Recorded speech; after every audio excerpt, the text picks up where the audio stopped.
नमस्कार दोस्तों, इससे पहले वाली वीडियो में हमने पैरेलल कॉम्बिनेशन ऑफ रेजिस्टर्स पढ़ा था और उससे पहले वाली वीडियो में हमने सीरीज कॉम्बिनेशन ऑफ रेजिस्टर्स पढ़ा था।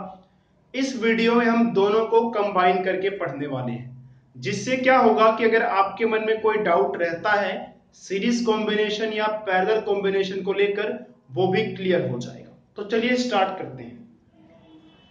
तो एक तरफ हम बात करेंगे सीरीज कॉम्बिनेशन की,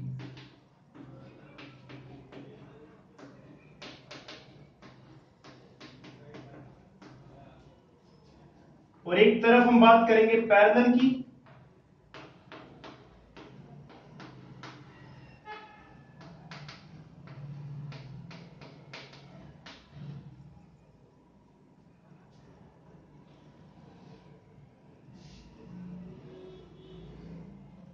तो इसको समझने के लिए अच्छे से क्या करते हैं, इनके कनेक्शंस भी कर देते हैं। तो ये तीन रेजिस्टर लगा दिए हमने, R1, R2, R3, ये सीरीज में लगे हुए हैं। ऐसे हम क्या करते हैं,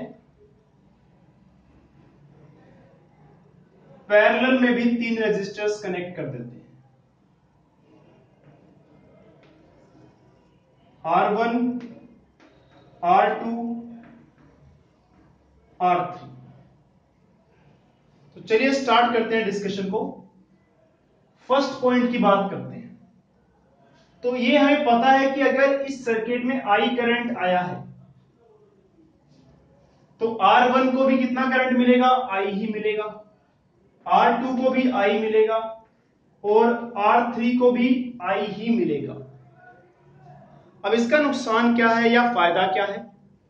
देखिए, मान लेते हैं कि यहां से जो करंट आया वो 20 एम्पियर है और हमारा R1 बल्ब है और R2 जो है, मान लेते हैं हमने यहां पर क्या लगाया हुआ है, रेफ्रिजरेटर लगाया हुआ है और यहां पर एसी लगाया हुआ है, सीरीज में एक के बाद एक लगा दिया।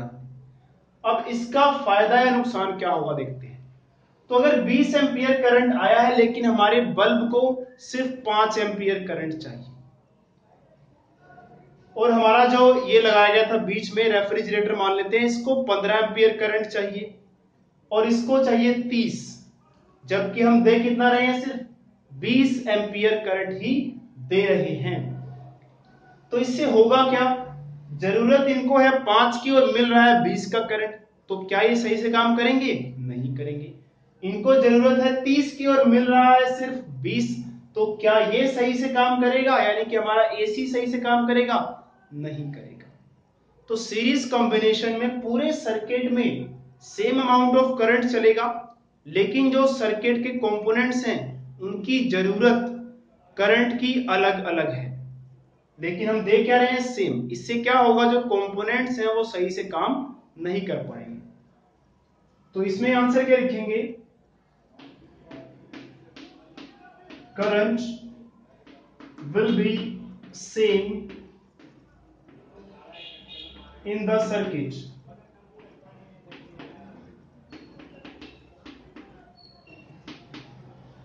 thus all the components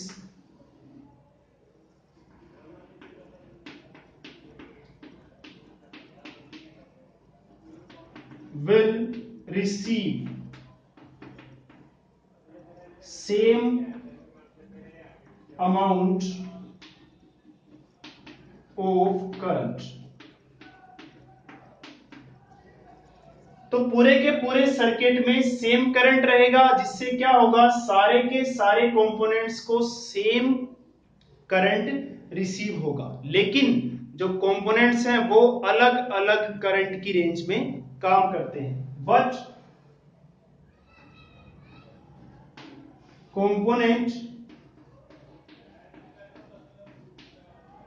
components require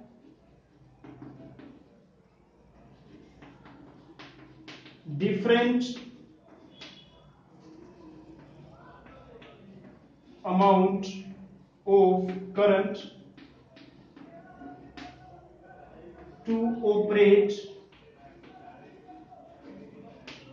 properly। तो कंपोनेंट्स को रिक्वायरमेंट क्या होती है, अलग अमाउंट ऑफ करंट की, सबकी रिक्वायरमेंट अलग है, इसको 5, इसको 10, इसको 15 एम्पियर चाहिए, लेकिन मिल सबको सेम रहा है।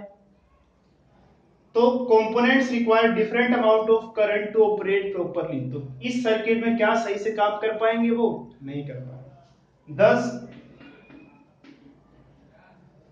they will not work properly। बात करते हैं पैरेलल की। तो पैरेलल में हमने 20 एम्पियर करंट दिया, जो बल्ब था उसको 5 एम्पियर चाहिए, तो वो इसमें आराम से 5 एम्पियर चला जाएगा। इसको 10 की जरूरत थी तो इसमें 10 चला जाएगा, इसको 5 की जरूरत है तो इसमें 5 चला जाएगा। आसानी से करंट डिवाइड होगा और जिसको जितने की जरूरत है उतना करंट आसानी से हम उसमें भेज सकते हैं। अगर नहीं भी जा रहा ना तो हम ये जो रजिस्टर यहाँ पे है एक आधा एक्स्ट्रा लगा देंगे, सीरीज में या पैरेलल में, वो अपने आप 5 कर देगा, एडजस्ट कर देगा। तो इसमें क्या कहेंगे, components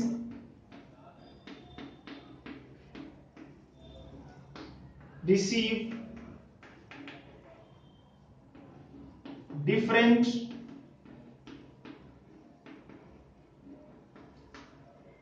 amount of current as required, thus work properly।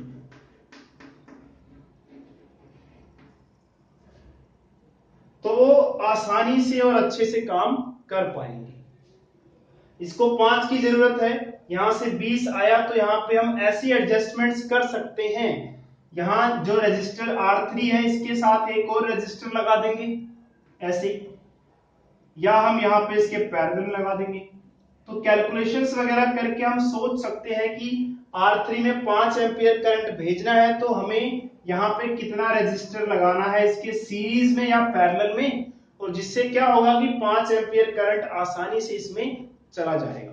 तो मेरा कहने का मतलब ये है कि अगर हम पैरेलल कॉम्बिनेशंस में कंपोनेंट्स को अरेंज करते हैं तो इसका फायदा ये मिलेगा। देखिए मान लेते हैं घरों में जो सप्लाई आती है वो आती है 220 वोल्ट की, तो मैंने इन सबको जो है 20 वोल्ट 220 वोल्ट का जो है सप्लाई दिया है, तो सबको 220 वोल्ट मिलेगा।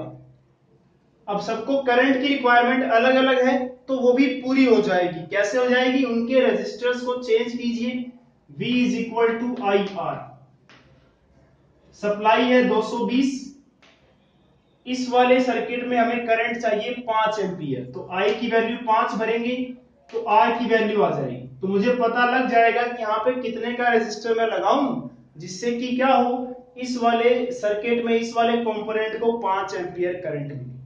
तो इस तरह से इस वाली कैलकुलेशन को यूज करके मैं आसानी से अपने उस कंपोनेंट में जिसमें जिसको भी जितनी भी करंट की जरूरत है वो पूरी करवा सकता हूं। लेकिन इसमें नहीं कर सकता मैं, इसमें एक की पूरी करूंगा तो दूसरा नाराज हो जाएगा कि भाई 20 एम्पियर करंट आ रहा था, ये कहता था मुझे 5 ही चाहिए, तो जब इसको 5 एम्पियर करंट दूंगा ये नाराज हो जाएंगे, ये कहेंगे हमें तो 25 चाहिए। तो इसलिए इसमें करंट को अलग अलग कंपोनेंट्स को जो है सेम करंट ही देना पड़ेगा। तो ये हो गया हमारा फर्स्ट पॉइंट। अब बात करते हैं नेक्स्ट पॉइंट की।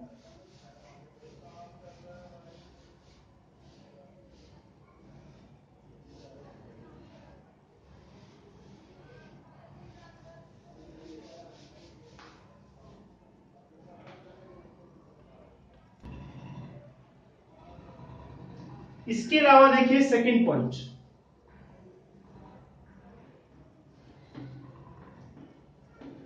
if one component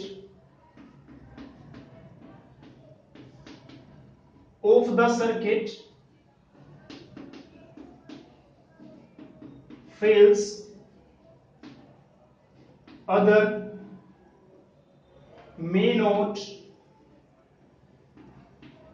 operate। इसका मतलब ये है कि अगर हमने सीरीज में बल्ब, टीवी, रेफ्रिजरेटर सबको लगा दिया है, गलती से एक भी चीज खराब हुआ, बल्ब फ्यूज हो गया, तो बल्ब फ्यूज होने से क्या होगा, हो सकता है कि उसकी कोई वायर जो फिलामेंट है वो टूट गया है। उस फिलामेंट के टूटने से क्या होगा, जो बल्ब का करंट वो आगे पास करता था, कि पहले करंट बल्ब में जाएगा, बल्ब में से टीवी में जाएगा, लेकिन बल्ब हो गया है खराब, जिससे करंट आगे जाएगा ही नहीं। करंट जब आगे जाएगा ही नहीं तो ये भी काम करना बंद कर देंगे, और जब ये काम करना बंद कर देंगे, मान लेते हैं हमारे पास टीवी है, रेफ्रिजरेटर है, बल्ब के अलावा कुछ और मान लेते हैं, तो बल्ब तो खैर ग्लो करता है, आसानी से पता लग जाता है कि वो खराब है कि ठीक है। लेकिन मान लेते हैं यहाँ पे टीवी है, रेफ्रिजरेटर और एसी है, आपने किया ऑन, अब एक खराब हो गया उनमें से। अब उनमें से कौन खराब हो गया है, एक तो ये झंझट ढूंढने वाली, क्योंकि अगर एक भी खराब होगा तो बाकी वाले भी नहीं चलेंगे। तो हम टीवी को ठीक करवाएंगे, एसी को ठीक करवाएंगे, या किसको ठीक करवाएंगे, तो सारे कनेक्शंस निकालने पड़ेंगे उनके, फिर चेक करना पड़ेगा हमें जा जाके बार बार। तो ये भी एक प्रॉब्लम ही है कि एक खराब तो बाकी भी नहीं चलेंगे। और दूसरी प्रॉब्लम ये कि कौन सा खराब है उसको भी ढूंढने में, उसको भी पता करने में मुसीबत या प्रॉब्लम फेस करनी पड़ेगी। लेकिन इसमें देखते हैं क्या होगा पहले।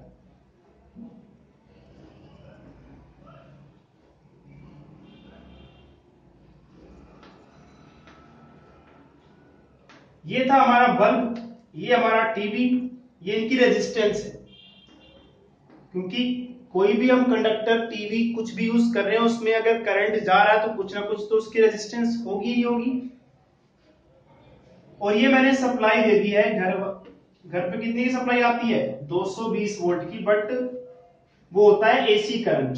खैर मान लेते हैं हमने 20 वोल्ट की सप्लाई दी। अब आप खुद ही सोचिए, ये खराब हो गया तो इसको हटा तो कोई बात नहीं, तो अगर ये खराब हुआ है तो कोई फर्क पड़ा, तब भी तो सप्लाई इसको मिल रही है R2 को, यानी कि R2 में करंट तब भी जाएगा, R2 अपना काम करता रहेगा। और ऐसा भी नहीं कि भाई ये खराब हो गया है, R3 खराब हो गया है तो क्या हुआ, R3 के खराब होने से इसको ज्यादा करंट मिलने लग जाएगा और ये फट जाएगा, ऐसा भी कुछ नहीं है। इसमें हमने रेजिस्टेंस इस तरह से, रजिस्टर को इस तरह से लगाया है कि जिससे क्या हो कि सप्लाई अगर हमारी 20 वोल्ट रहेगी तो करंट की एक फिक्स वैल्यू ही इसमें जाएगी। तो इस तरह से इसको जितना करंट चाहिए था वो भी मिलेगा, और ये खराब हो चाहे सही हो इसको कोई फर्क नहीं पड़ेगा, आसानी से ये चलता रहेगा।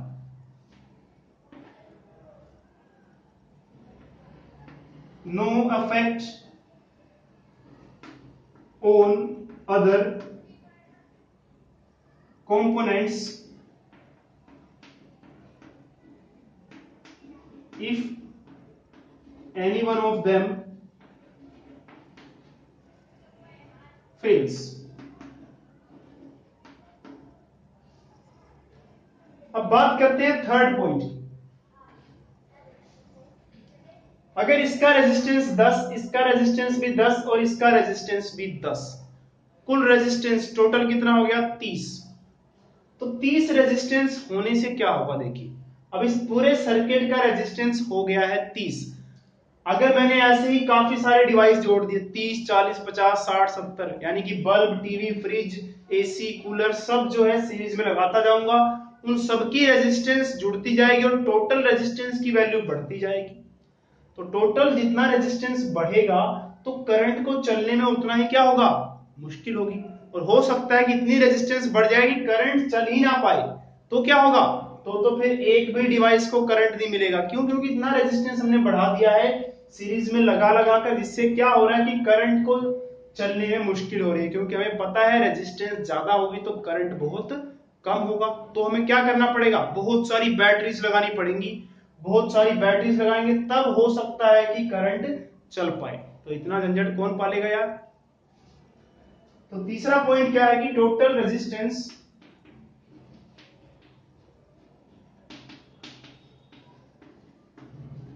of the circuit